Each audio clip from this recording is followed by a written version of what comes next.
Well, hello, everyone. This is John Byrne with Poets&Quants. Welcome to our backstage event. If you were here for our first event, it was to explore the admissions process at three great business schools. We have those same schools back again now to talk about career outcomes, which I'm sure every parent is especially interested in, and really is why the majority, or not the majority, but more people major in business than any other major at undergraduate level, because usually there is a real payoff at the end of your education. So we have Rebecca Cook from Indiana University's Kelley School of Business. And we have with us a gentleman from Bucknell, the Freeman College of Management, who's going to talk about careers at the Freeman College, which is a very small and intimate environment, particularly compared to both the Kelley School and the Geese School of Business. We have Christina Wright from Geese College of Business. Welcome, everyone. Now, to me, there are several aspects to the discussion about outcomes. And the first piece of this is the kind of coaching and mentorship that a student might get to help them decide what they ultimately want to do. And this, to me, is as important as landing, the internship that may set you up for the full-time job offer, or getting the interviews and doing well in them. Just figuring out, okay, what are my passions really? What are my interests? And how can I pursue them in the way that will get me the right result? So, Christina, why don't we start with you in terms of what kind of hand-holding the Geese College of Business does with its graduates. Now, I've been on campus there for one of the resume review days where employers come and they have stands in the lobby, and they literally go over the resumes of students and help them fashion and craft the best resume possible. I think even in that process of getting to meet people from different industries and different companies is helpful in knowing what you might ultimately want to do. But what are some other things that you do? Yeah, well, you're talking about an event that took place in our signature Business 101 class. So Geese is really known, I think, for being innovative in terms of its curriculum. So we offer what's called Business 101 through 201, 301, and 401. And these are required courses for all of our students, but Business 101 is fantastic because it's a required course for all of our freshmen who are starting at Geese with maybe a little anxiety, a little apprehension. How do I manage the college process? How do I get to my classes? What organizations should I join? But the focus of this class is really, how do I define my place in the business world? So what are the options available to me? What are going to be the best fit for me? And how do I define how I might make an impact in business? And so our students get exposure to this throughout their first semester of college. That has been built upon in our 201, 301, and 401 series. So there is quite a bit of investment in our students in terms of providing them that career exploration. And then we have this fabulous program available to students after their freshman year called the CEO program. And it's a summer program where students spend 8 weeks learning about themselves, their strengths, their leadership qualities, their values, and then matching that with business careers, and then developing relationships with professionals who could provide some mentorship and insight into that career path. So, finding and exploring the right career opportunities for students is something that we put a lot of value on, especially at the beginning of the career path. Great. Now, Rebecca, I know that in the MBA program, Kelley has something that's kind of like world-class called Me Inc. And you have a version of that in your undergraduate program. Describe that and how that all works out and how it helps guide people into the right decisions. Sure. It's kind of like what Christina was mentioning. It's called Compass. And so our freshmen, our first years take Compass 1, and then sophomores take Compass 2, and juniors take Compass 3. And Compass 1 is really all about the student. Who am I? What do I want to be? How do I get there? It does look at skills, interests, and values. beginning to talk about, okay, how do I tell my story? What is my story? So beginning to work on that, tell me about yourself story. What do I think I want to do? Starting exploring that, taking some different tests and analysis of what, different processes of what people might want to be and do. We do have some companies visit those classes as well, just to give some examples of ideas of what employers might be looking for. And they begin their resume in that class as well. Not as much, but they begin the process of it. And then in Compass 2, again, that's as a sophomore, they start really focusing on that networking and that interviewing process. So every student goes through a resume review with us. Every student goes through a mock interview with us. And then we have them come into different networking type events, and we bring in panels of employers on a regular basis for that class. So students, again, can start getting exposed to the different careers because they've only taken the basic business courses at that point in time. And then Compass 3 is as a junior, and those really work on teamwork and leadership. So really spending time on how do I develop my teamwork skills, my relationship skills with maybe people I don't love, but that how can I make sure that those teams are successful, as well as individual leadership skills. So all of those are required. So we have 3 semesters of required business courses for the students. How does the Freeman College Management help students with this? So because we're somewhat on the smaller size, right, we are forced to take a slightly different approach. So our college has about 700 students out of an institution that's slightly less than 4,000 in enrollment. So we rely on a centralized career service, for example, career center that we work quite well with, because they have people designated as exactly for the kinds of careers that our students are interested in, like financial services or management consulting, for example. But we start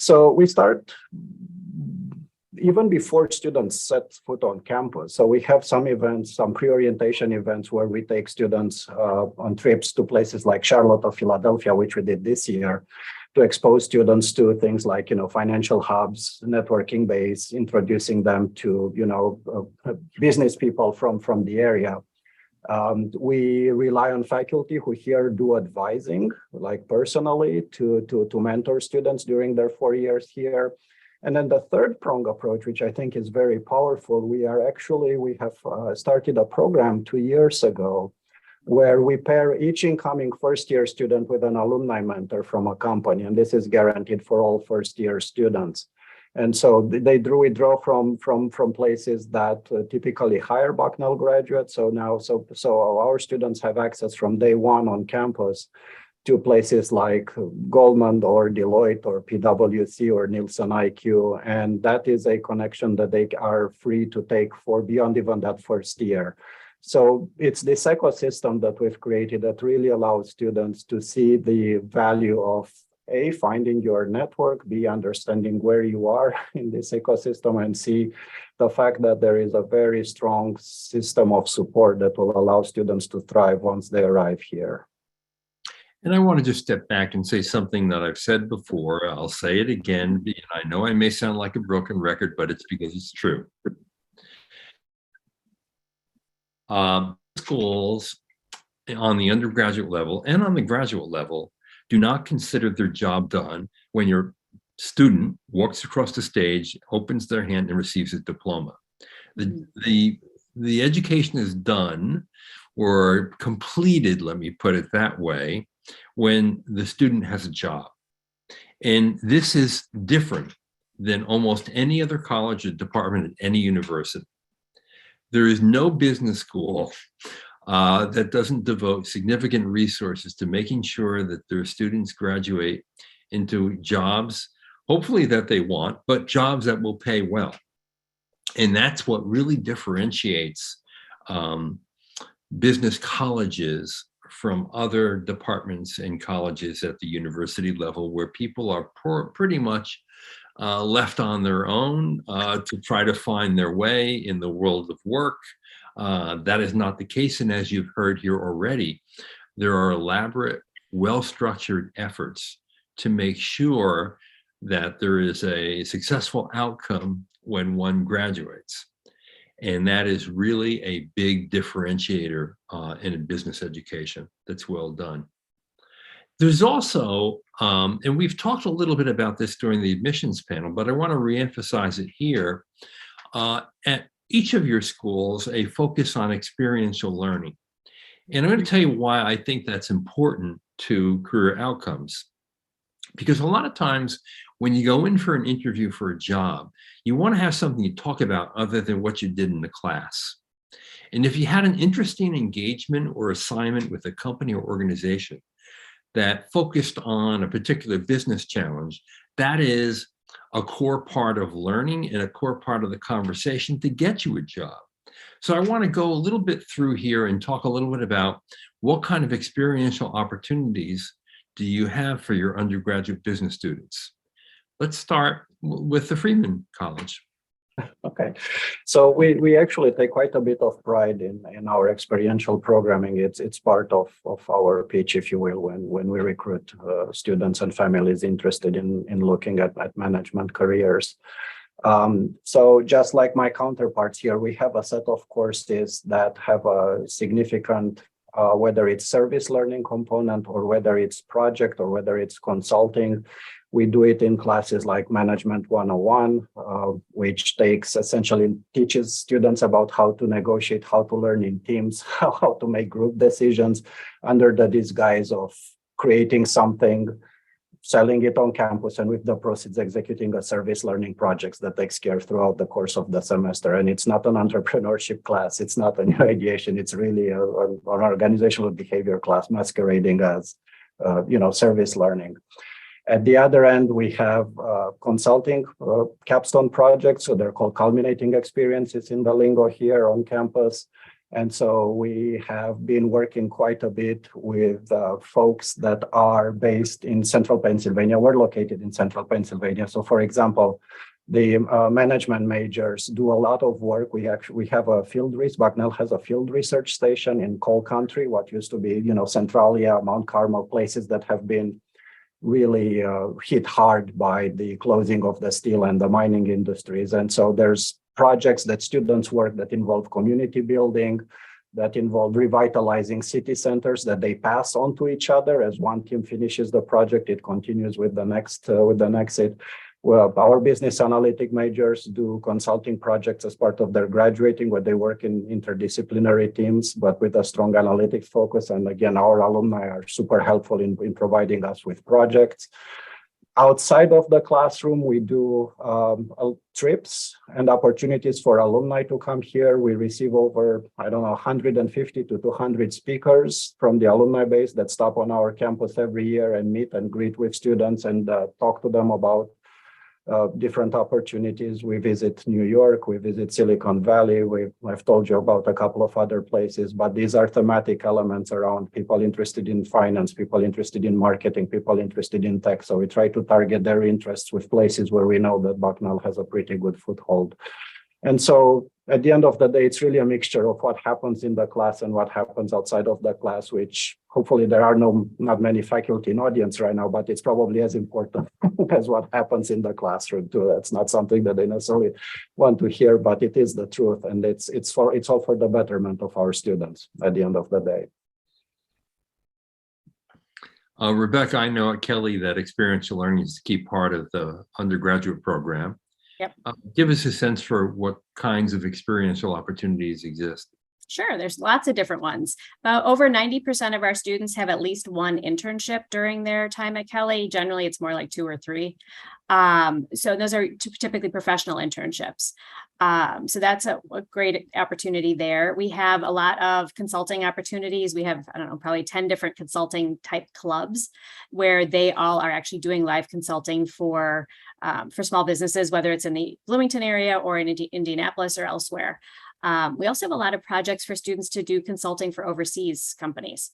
And so it's a class that students can take as sophomores where they study a country and the businesses in Bloomington from like February to early May. And then they actually go in country for about 10 days. So those are going all over the world. And they did restart last year after COVID, which was wonderful. but lots and lots of opportunities, whether that's in class with case competitions or outside of class through organizations, through companies. Companies are in our space all the time. So running different case competitions or students traveling. We do a lot of trips to companies through whether it's clubs or we have programs called workshops, which are specialty areas that our students can join. For example, like the consulting workshop. And then there's that strategy consulting workshop versus a tech consulting workshop or investment banking. And then students travel around the country to go meet companies there. But we spend a lot of time focused on experiential learning and believe that our students should be involved with as much as possible. And I know that's true at Geese College of Business as well. And actually, you're an early pioneer in the field of experiential learning. Give us your sense of how that plays a role in helping your students find themselves and find jobs.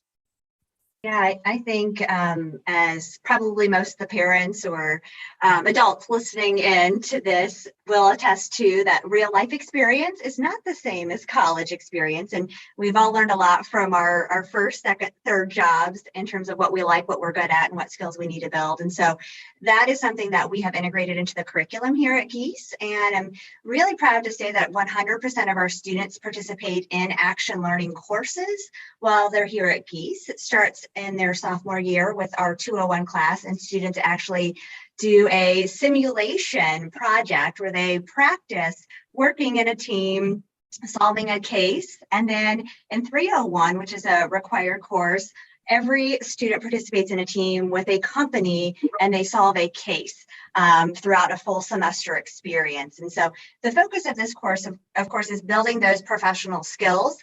What it's a team charter, how do I negotiate conflict on my team? How do I write a professional email to an employee? How do I present a slide deck to a client? And so I think that real world experience really helps students solidify their strengths and the areas they want to build on, as well as identifying what am I interested in? What might I do with my career? And so this is just a really exciting opportunity for our students to have it as part of a required experience at Geese. And of course, beyond that, most of our students are pursuing internships. And we have a plethora of consulting organizations and other opportunities to interact with clients and stakeholders as well. And let's stay on that point, because I think another core part of the business experience at a college is gaining an internship that may or may not lead to a full-time job offer, but more importantly, gives you the kind of experience that makes you a more valuable asset to a company once you're hired. Because what companies want today is not to hire people and train them for a year. Companies want people to be able to contribute fairly quickly in a job. And that's changed over the years.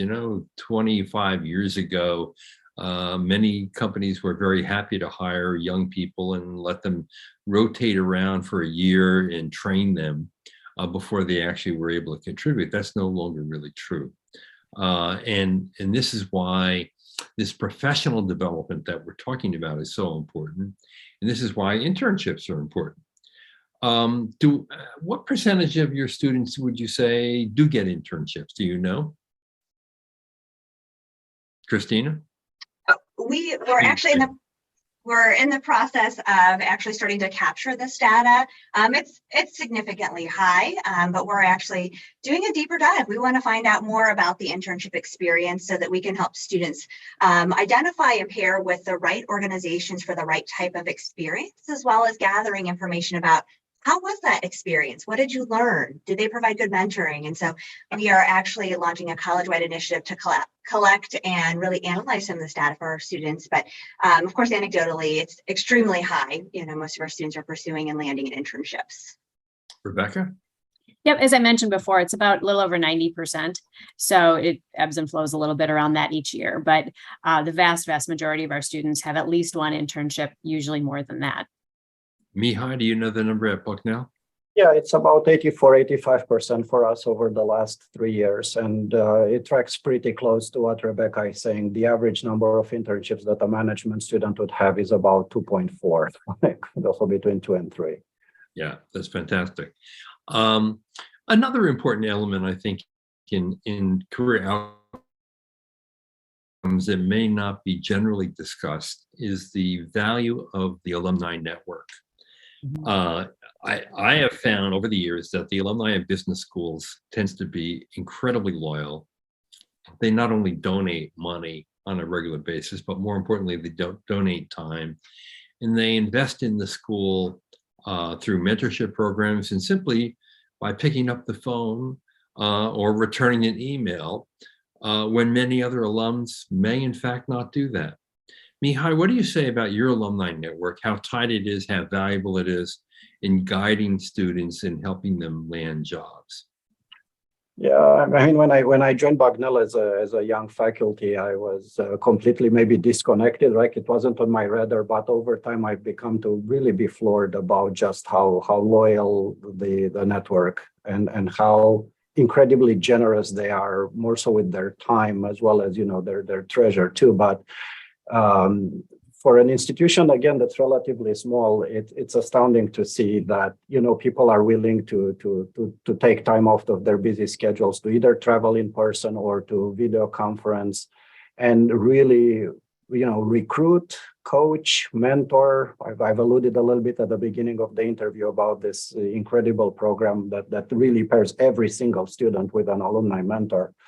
And so that's just one small example, but it's something that, you know, we've set up courses that are speaker series that are open to the entire campus, and it's part of our strategic initiative of really connecting with the rest of the university, because we can't ignore the fact that we are one school that's part of a larger entity. And for us, it's very, very important to reach out to our colleagues, especially on the liberal arts side of things, and provide some kind of complementarity to those students with respect to their education and access to our classes. Because at the end of the day, if they're doing well, you know, my colleagues will get to see them in graduate school later on, right? Like this is the pipeline for a lot of different careers later on, and it needs to start early. True. Rebecca, talk a little bit about your alumni network. Sure. Our alumni network is awesome. It's huge. It's about 125,000 living alumni. And so we leverage that all the time. So most of our recruiters are alumni, and they are thrilled to come back to Kelly. So we're always seeing people coming in and out and wanting to visit. A lot of parents are alumni who now bring their kids to Kelly. So that's also a nice drive for admissions. But then it's also just the fact that as a student at Kelly, you can reach out to any alum of Kelly, whether that's an undergrad alum or a graduate alum, and people are willing to talk to you and willing to connect with you. I am a Kelly alum, an MBA alum, and I've gotten pretty much all my jobs through Kelly alums.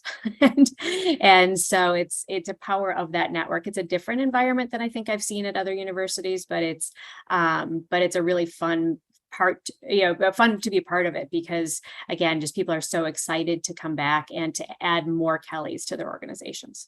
Yep. Christina, talk about your alumni network.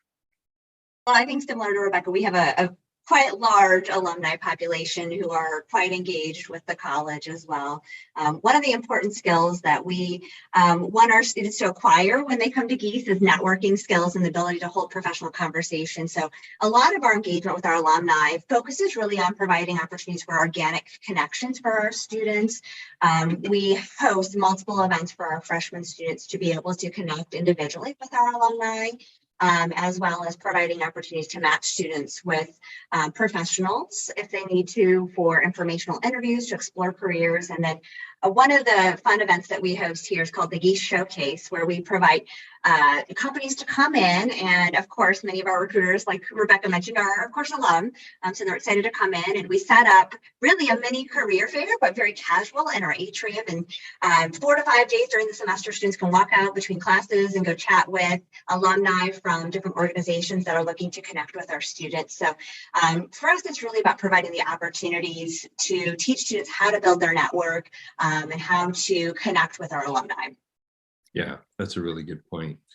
We have a couple of really good questions, and I'm going to get to them later on. But I want each of you to talk a little bit about, what do business graduates do? What are the first jobs that they kind of get out of your schools?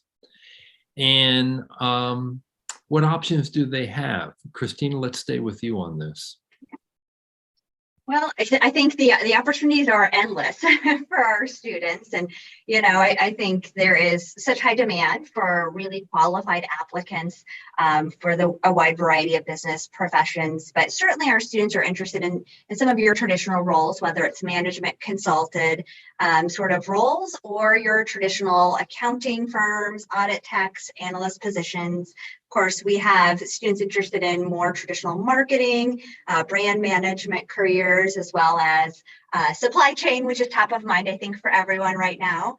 We have an excellent program preparing students to go into entry-level careers in that, as well as operations management. So certainly, I think our students are very, very competitive. Many of our students have multiple job offers. And so it's really a matter, I think, of identifying for the student, what's the right opportunity for me to start my career? And what will lead me to the next great thing after my first job? And what would be some of your major employers? Who comes to recruit your undergraduate business students?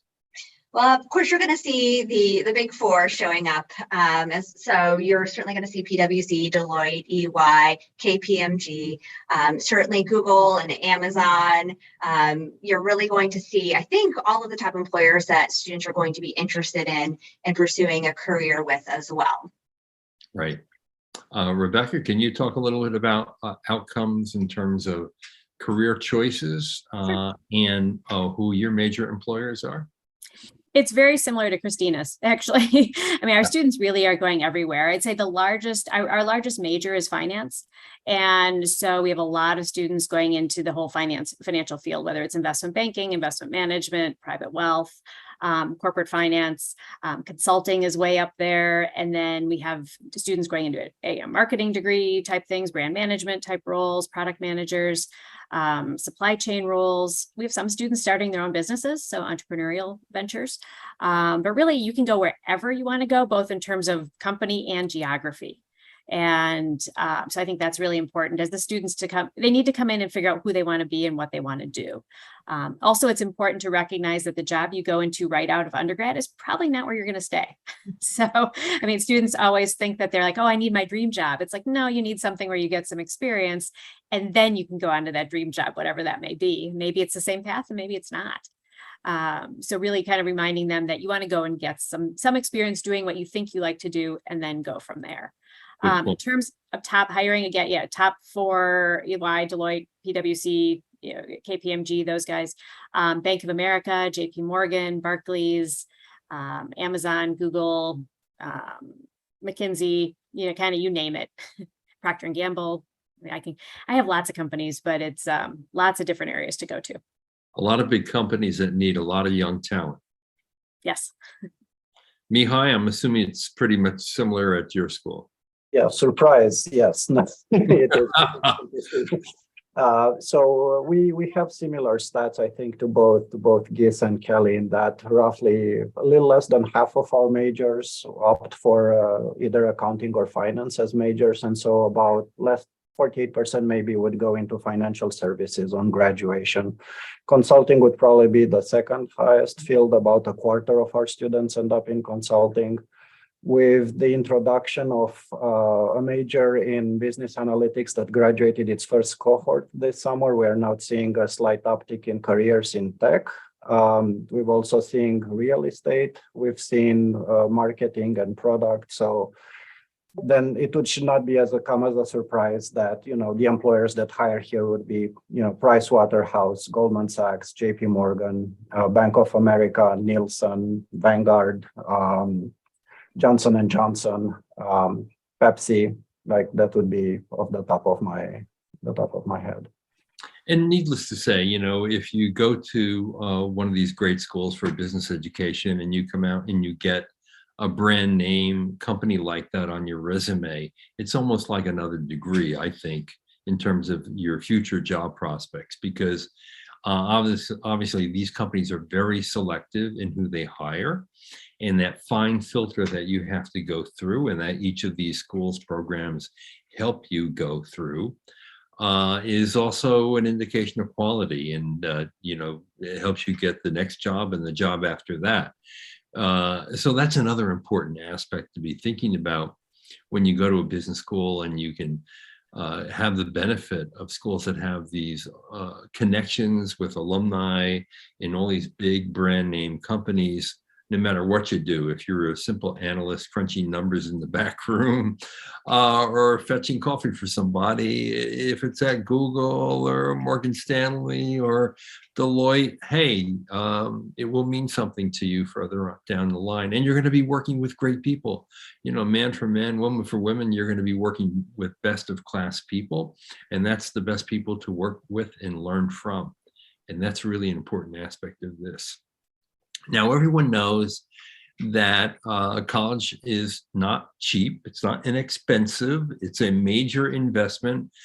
I will tell people who worry about the price tags that the best investment you can make in your life is an investment in yourself.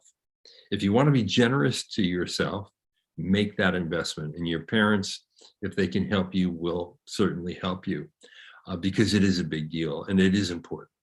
So I want to go to this one question here, questioner who obviously is looking at the price tags and maybe fainting at them. I'm going to read exactly what he says. Looking at your tuition rates, it appears the tuition cost, excluding living and food, is about $250,000 for 4 years. How do you present the ROI of that cost to students? Mihai, I'll let you go first. You lucky guy. Sure.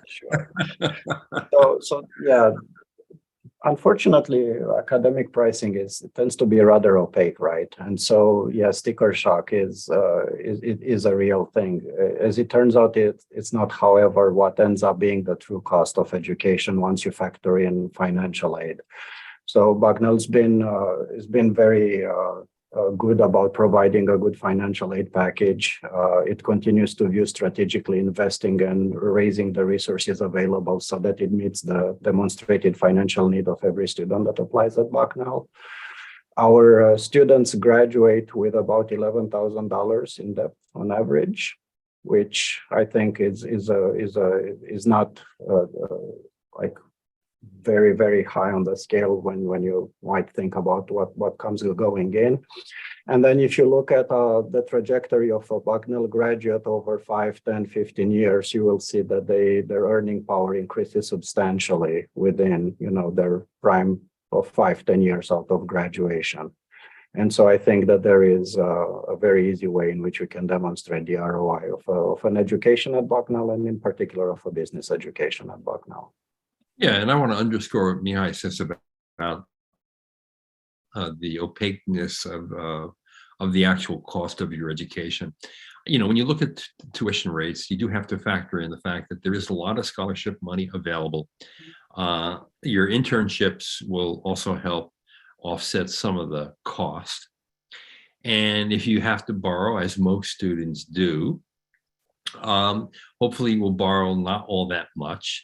And in many of these programs, people are getting signing bonuses and very good pay. That's well above the university college average, because business majors tend to make more out of school than almost any other majors, with the exception perhaps of computer science or engineering. So, you're going to have a very good paying job. You may very well likely have a sign-on bonus. You may very likely have a scholarship, and none of that's apparent when you just look at the price tag of a program. So that's, you got to keep all of that in mind. Rebecca, your words on this? Definitely. Our students come out very, very well paid, but also with a wonderful career trajectory, because our students typically do extremely well in their whatever career they choose, or they decide and they're highly recruited to go to graduate schools and then potentially even significantly increase that degree, that pay with an MBA or something, or another master's or something.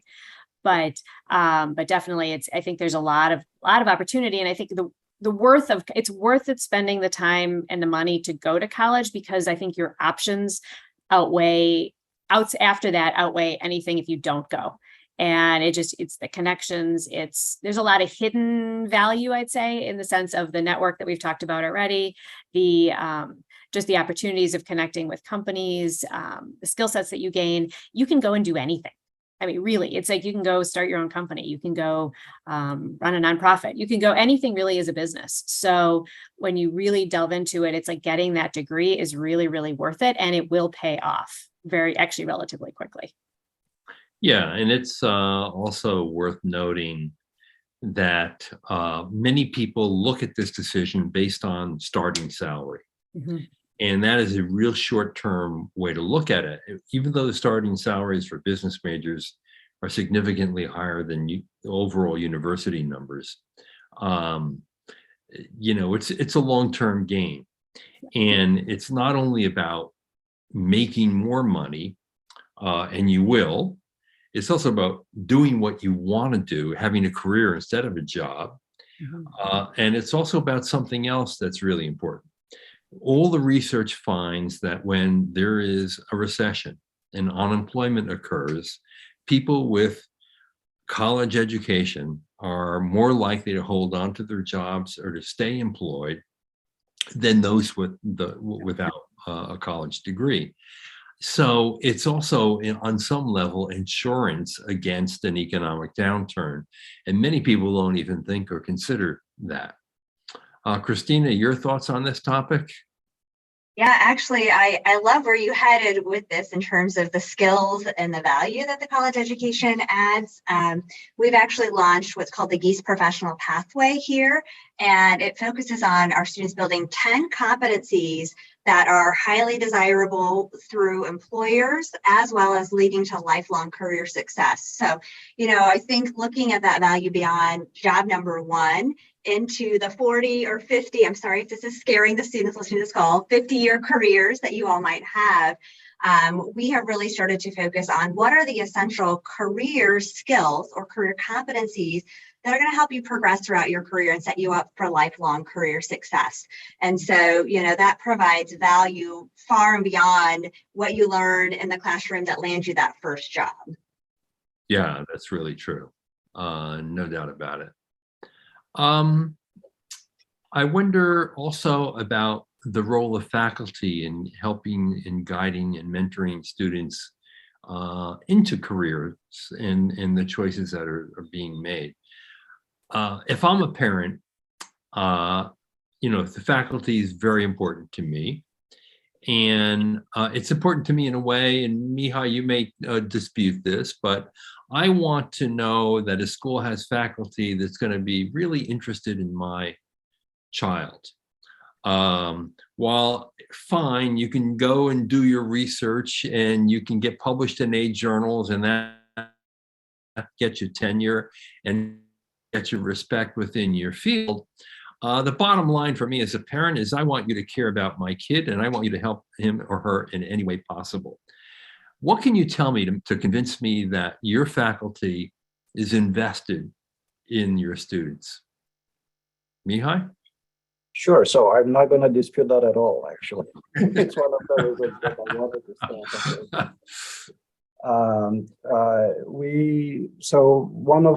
A point of pride for us is, again, the fact that we have a decent student to faculty ratio. The fact, our classes at Bucknell in management average about 20 students per. So it's a very small environment in which you really get to know your professors literally within the first week of classes. It's a small campus. You'll meet other people, like you run into each other.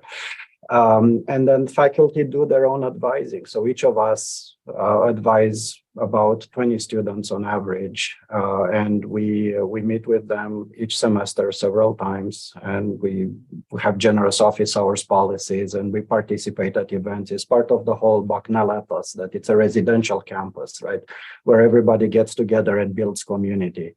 And there are many events in which you have the opportunity to meet a faculty member, to talk to them, to chat about life, to talk about careers, to talk about where you are and what are you doing in a place like this.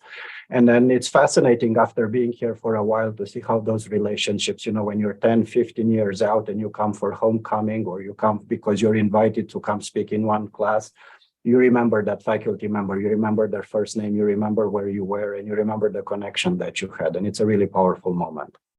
Yep. I mean, in my college experience, the faculty that I had And the friendships that I made with the faculty were crucial to my professional and personal development. So that's something that I take really seriously. Rebecca, what would you say about your faculty involvement in your students? It's actually very similar to Mihai's, but we're a very large school, but it's designed to have a much more intimate faculty and student ratio and experience. So our faculty are very available to students. They have office hours. They reach out and get to know the students personally.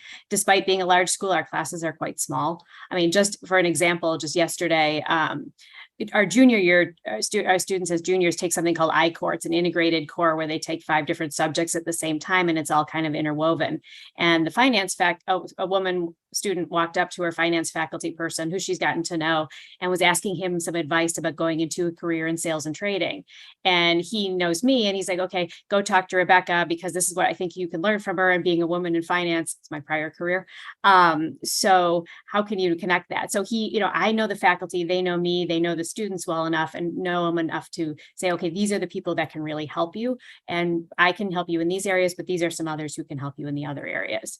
But our students develop a very, very close relationship with their faculty. I mean, all different kinds of faculty too, actually. Right. Christina, your take on this?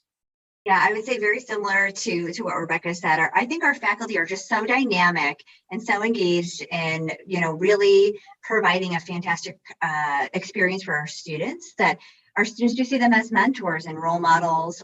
They come from a variety of walks of life. Some of them have been in industry and can talk about their experiences working at PwC. Others come from a more academic background, but are able to connect with students. And I think even more importantly, know how to connect them with the right resources. So if a student does have a question or concern beyond their capabilities, just like Rebecca, I just got an email today from a faculty member connecting me with a student who wanted to go into a specific career path, and I was the right person to connect that student with. And I think another testimonial is the fact that our faculty support their students in their career pursuits. So encouraging them and providing them opportunities to prepare for a career fair during class time. Speaks really, I think, highly of the faculty and their understanding of what the students need at that time in their careers. Great. Now, of course, many people who will be watching this now and in the future do not live in the United States. They live all over the world. And one student who may very well be at one of your schools asked this question: what about career outcomes for international students at your school? And we do know that, you have to have a visa to work in the United States, as is true in almost all countries, if you're an international student and graduate. How hard is it to get? And how successful are you in getting those students jobs in the US? And do any of your programs, are they STEM designated? And for people who don't know what that is, it means that essentially you qualify under a special visa program in the United States to get several more years of the ability to work here if you have skills that are STEM related, meaning science, technology, engineering, the kind of skills. Christina, let's stay with you on that. Yeah, I think this is a great question. The outcomes for our students are overall 98%, and that includes our international students. So the likelihood of coming to Geese and securing an opportunity upon graduation or within 6 months of graduation are incredibly high. And so the students have the advantage of being here and, utilizing all of the fantastic resources and alumni, connecting with other international students within the college that, I think that the likelihood of them landing a job here in the US is, more than often really the result. Right.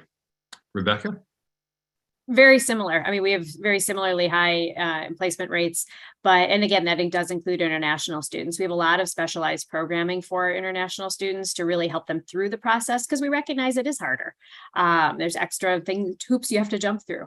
So really focusing on those international students and figure out what do they want to do? Where do they want to work? Is that the United States or is that potentially another country? May just not be their home country. But really helping them through that process. And they are very successful. And so we have a lot of success for those students pretty much in any any area of focus. I'm just trying to think through different majors and everything, but really a lot of opportunities for those students that come through. Great. Mihai, last words. Sure. So there's a couple of things. First of all, yes, I did not notice any significant difference in placements, and we do have a major in business analytics that is STEM certified. I'm actually working on my to-do list is to do the same thing for finance. But the other thing that we have done, and it ties a little bit to an earlier question about experiential learning and programming, is that we have developed and we're piloting several study abroad programs run through our college, and we're going to debut one in Asia Pacific this spring, which, because it's run through a business school, comes with a guaranteed internship in Singapore or Australia, and maybe we're thinking about expanding it to Vietnam, given the mix of international students that are at our institution. And I think that's a wonderful way to help those students that are international, that are thinking about going back to work in places closer to their country of origin, that we can actually meet that need by providing them with internship opportunities close by to their home base, so to speak. Great. So I'll just offer my own little advice to close off our session. One thing you can do is go to each of these schools' websites and see if they have a career employment report available. Some do, some don't. You want to look at a few important stats. If there is an employment report, you want to look at who is hiring students, what kind of fields have they chosen to enter, what the starting salaries might be, if they're getting sign-on bonuses, what percentage of the students have job offers at graduation and 3 or 6 months later on. These are all metrics that many schools report on and would help you to be assured that the school is delivering on getting the jobs for your children, and if you're a student, getting you a job. And if a school does not have that data available, just ask. You'll find out that you can get a tremendous amount of information when you get someone on the line and talk to them and ask these kinds of questions. Don't be embarrassed about asking. To my mind, if a school doesn't like you asking questions like this, you don't want to go there. It's as simple as that. And all three of you would agree with me. So there you have it. I hope we've given you a sense for what kinds of jobs students from business undergraduate backgrounds get, how valuable that education is, how there are lots of different facets involved in the career outcomes, including the support from the alumni, the mentorship of faculty, the ability to get experiential learning, to have challenges that you can talk about in a job interview, the setup to an internship and ultimately a full-time job offer, or offers plural, all a big part of the programs, and as well as professional development. Think about this. You go and major in geology or English or political science, the last two of which I majored in, what professional development do you get? That much. You go to a business school and they're going to sand down the rough edges, and believe me, I had a lot of rough edges to sand down. I had to do it on my own. In a business school, you'll get that. You'll learn how to do a presentation. You'll learn how to negotiate with people. You'll learn how to collaborate with people very different than you are. You'll learn how to lead people.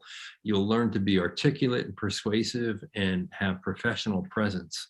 These are all things that you get in a business education, which are invaluable to you, not only when you graduate, but throughout your life. This is John Byrne with Poets&Quants. Thank you for watching. I want to thank Christina, Rebecca, and Mihai for a terrific session.